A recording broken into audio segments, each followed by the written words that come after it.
خالد خورشید کی عدالت سے نااہلی کے بعد راجہ اعظم متفقہ طور پر پی ٹی آئی کے امیدوار نامزد. پارٹی ترجمان کا کہنا ہے تحریک انصاف کو گلگت بلتستان کونسل میں فیصلہ کن اکثریت حاصل ہے. گزشتہ روز وزیر اعلیٰ گلگت بلتستان خالد خورشید کو چیف کورٹ نے جعلی ڈگری کیس میں نااہل قرار دیا تھا. لیا اراضی کرپشن اسکینڈل میں اینٹی کرپشن نے آج چیئرمین پی ٹی آئی کو طلب کر لیا.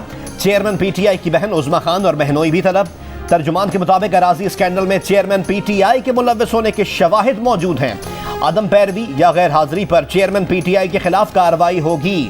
اینٹی کرپشن کے مطابق چیئرمین پی ٹی آئی کی بہن عظمیٰ خان اور ان کے شوہر احد مجید نے لیا میں 5182 کنال اراضی اونے پونے داموں خریدی. اس اراضی کا انتقال 2022 میں درج ہوا تھا. گزشتہ مہینے اس کا مقدمہ ڈی جی اینٹی کرپشن میں درج کیا گیا تھا. محکمہ اینٹی کرپشن اکاڑا نے بھی بشرا بی بی کو آج طلب کر لیا. مسئلے حل ہو گئے، ڈیفالٹ کا خطرہ اب ختم ہو گیا ہے. سابق وفاقی وزیر خزانہ مفتاح اسماعیل کی جیو نیوز کے پروگرام آج شاہزیب خانزادہ کے ساتھ میں گفتگو. کہا شہباز شریف نے اپنا سیاسی سرمایہ داؤ پر لگایا. اتنی مرتبہ M D I M F سے ملنا، فون کرنا، اگر یہ نہیں ہوتا تو شرمندگی ہوتی. آج جب یہ ہو گیا، شہباز شریف ہیرو بن گئے تو ملک بھی بچ گیا. اس حکومت نے اپنا کام کر لیا، اگلی حکومت کو بھی کام کرنا ہوگا. سابق وزیر اعظم کے لاپتہ سابق پرنسپل سیکرٹری اعظم خان کا کوئی سراغ نہ مل سکا.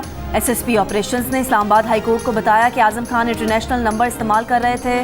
جس گاڑی میں گھر سے نکلے وہ مبینہ طور پر رجسٹرڈ نہیں، اس لیے ٹریس کرنے میں دشواری ہے. عدالت نے ایس ایس پی آپریشن سمیت متعلقہ حکام کو اعظم خان کی بازیابی کے لیے 1 ہفتے کی مہلت دے دی.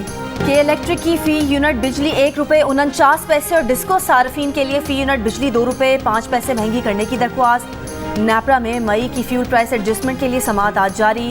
بجلی صارفین پر 32 ارب روپے کا اضافی بوجھ پڑنے کا خدشہ. نگراں حکومت میں کون کون شامل ہوگا ابھی تک ناموں پر فیصلہ نہیں ہوا. اگست میں حکومت مدت پوری کرے گی، اس کے بعد الیکشن مقررہ وقت پر ہوں گے. سیاسی اتحاد کا فیصلہ الیکشن کا وقت آنے پر ہوگا. وزیر مملکت مصدق مالک کی پروگرام جیو پاکستان میں گفتگو. کہا آنے والے دنوں میں تیل قیمتوں میں ریلیف دینے کی کوشش کریں گے. 5 سے 6 گھنٹوں کے دوران لاہور میں 200 ملی میٹر سے زائد بارش. شہر کی سڑکیں تالاب بن گئی. بارش کے پانی میں بند موٹر سائیکلیں لوگ پیدل گھسیٹنے پر مجبور. گاڑیاں گزارنا بھی دشوار ہو گیا. ڈیوس روڈ پر فٹ پاتھ پانی میں ڈوب گئی. لکشمی چوک پر سب سے زیادہ 234 ملی میٹر بارش ریکارڈ. نشتر ٹاؤن، تاج پورہ، کرتبہ چوک، جوہر ٹاؤن، گلشن راوی سمیت کئی دیگر علاقوں میں بھی بادل جم کر برسے. 100 سے زائد فیڈرز پر بجلی کی فراہمی معطل. گوجرانوالہ اور منڈی بہاؤالدین میں بھی بارش کا پانی سڑکوں پر جمع ہو گیا. ٹریفک کی روانی متاثر. فیصل آباد، جہلم، خوشاب، شکرگڑھ اور لیا میں بھی بارش. نشیبی علاقے زیر آب آ گئے. بلوچستان میں کوہ سلیمان، شیرانی اور میختر کے علاقوں میں موسلادھار تیز بارش. قلعہ عبداللہ، پشین، زیارت اور قلعہ سیف اللہ میں گرد آلود ہوائیں. بجلی کے کھمبے گر گئے، درخت اکھڑ گئے. 8 جولائی تک سیاحوں کے پکنک پوائنٹس پر جانے پر پابندی عائد. پشاور اور خیبر پختونخوا کے بالائی اضلاع ایبٹ آباد، لوئر دیر، سوات اور بونیر میں تیز ہواؤں کے ساتھ بارشوں کا امکان. کراچی میں آج سے گرمی کی شدت میں کمی آنے کی پیشگوئی. صوبہ سندھ اور صوبہ بلوچستان کے بیشتر اضلاع میں موسم گرم ہی رہے گا. عدالت عظمیٰ جیسا آئینی ادارہ فرد واحد کی مرضی سے نہیں چل سکتا. پریکٹس اینڈ پروسیجر ایکٹ کا اطلاق چیف جسٹس اور 2 سینئر ججز پر ہوتا ہے. ایکٹ کی معطلی کے بعد سے عدالت میں نہیں بیٹھا. اس قانون پر عمل نہیں کیا گیا کیونکہ عدالت عظمیٰ نے قانون کو جنم لینے سے پہلے ہی معطل کر دیا. آج کے دن تک چیف جسٹس نے میرے موقف کی تردید نہیں کی. بینچ ایسا ہو کہ کسی کو شک نہ ہو کہ مخصوص فیصلے کے لیے خصوصی بینچ بنا دیا گیا. جسٹس فائز عیسیٰ کا ویب سائٹ سے ہٹایا گیا نوٹ سپریم کورٹ کے تحریری حکم کا حصہ بنا دیا گیا. سویلین کے فوجی عدالتوں میں ٹرائل کے خلاف درخواستوں پر 22 جون کو پہلی سماعت کا تحریری حکم جاری. 9 رکنی بینچ کے آرڈر پر 7 ججز نے دستخط کیے. چیف جسٹس سویلین کے فوجی ٹرائل کے خلاف درخواستوں کی سماعت کے لیے تمام ججز پر مشتمل فل کورٹ تشکیل دیں. تحریری حکم نامے کے ساتھ جسٹس سردار طارق مسعود کا نوٹ جاری. جسٹس سردار طارق مسعود نے کہا کہ سویلین کے فوجی ٹرائل کے خلاف درخواست گزار وکیل کے ساتھ چیف جسٹس کو ملا.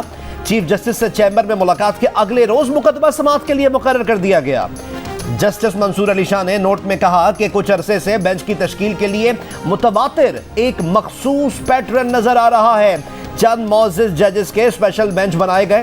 فل کورٹ کی عدم تشکیل سے اس عدالت کی اتھارٹی اور فیصلوں کی قانونی حیثیت متاثر ہو رہی ہے. حالیہ معاملے کی آئینی حیثیت اعلیٰ ترین عدالتی جانچ کا تقاضا کرتی ہے. جنرل ضیاء الحق کے ہاتھوں ذوالفقار علی بھٹو کی حکومت کا تختہ الٹے جانے کا دن 5 جولائی 1977 کو اس وقت کے آرمی چیف جنرل محمد ضیاء الحق نے وزیر اعظم بھٹو کو الیکشن فراڈ کے نام پر اقتدار سے باہر کر دیا تھا.